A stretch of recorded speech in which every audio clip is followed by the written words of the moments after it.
Today in South Africa, there was a national shutdown where women were asked to not participate as part of the movement to get our government to declare gender-based violence as a national crisis, which it has been for decades. Like 10 years ago, we had my next, and we're still asking the same questions.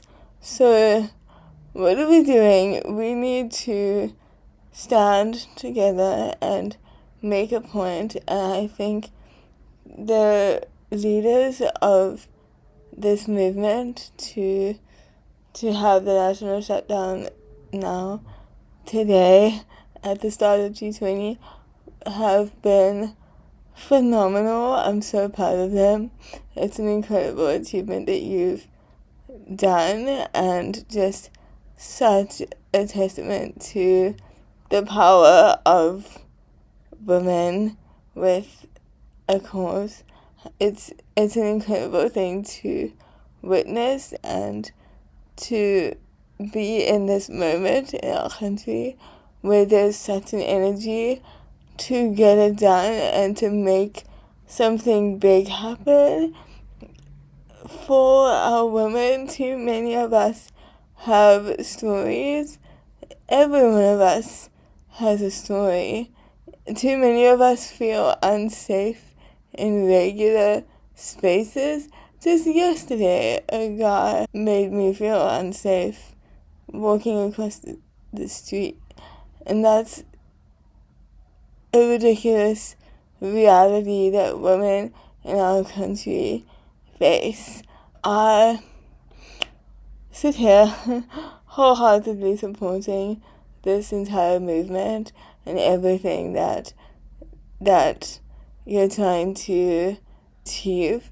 My friend asked me this morning if I'm going to the protest, and I did not go to the protest, but that does not mean that I'm not supporting. I didn't go to the protest because as a severely disabled person using a wheelchair, I don't feel safe going to protests and being in big crowds like the ones that were expected today.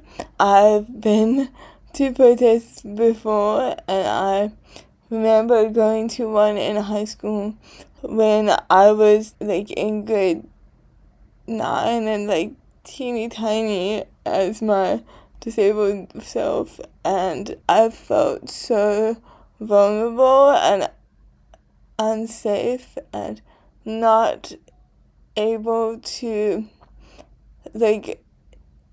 if shit goes sideways, I don't feel that I have a way of getting out of that situation. And so I don't feel that I'm able to participate in activism in that way.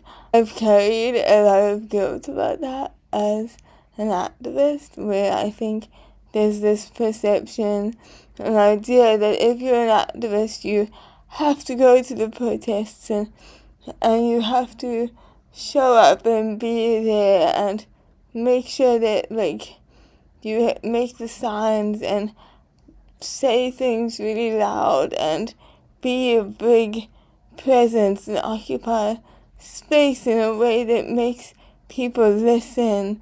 And I'm so here for that energy, and I'm so here for that type of activism. But that type of activism is not accessible to all of us.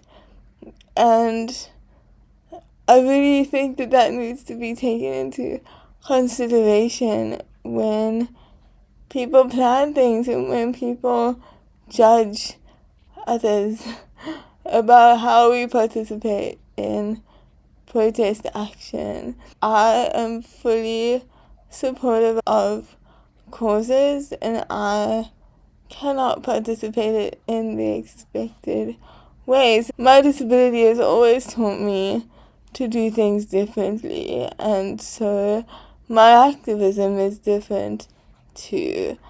I show up in different ways. I occupy space differently. I do interpersonal activism, where I'm asking, like, why do you say that? What does that mean? What do you mean by that? Like, tell me why you think that.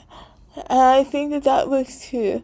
It's so important that we rally together at this point for this specific issue. There's so many issues. There are always going to be so many issues, and we can pick this one right now for this moment and rally. Because if there's something that I fully believe in my soul, is that South Africans can rally in a crisis.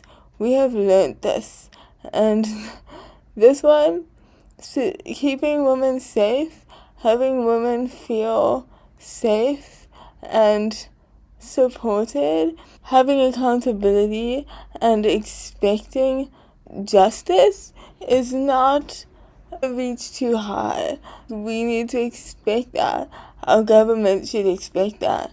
And we need to hold them accountable for the lack of effort and implementation that we've had around supporting women and women's safety and making sure that GBV is not a thing in our country. It's time. Let's just call a crisis and make a plan and do something and make it meaningful and actually do what you say you're gonna do and have South Africa not be the least safe place to be a woman. That's not what we want to be. So let's fix it.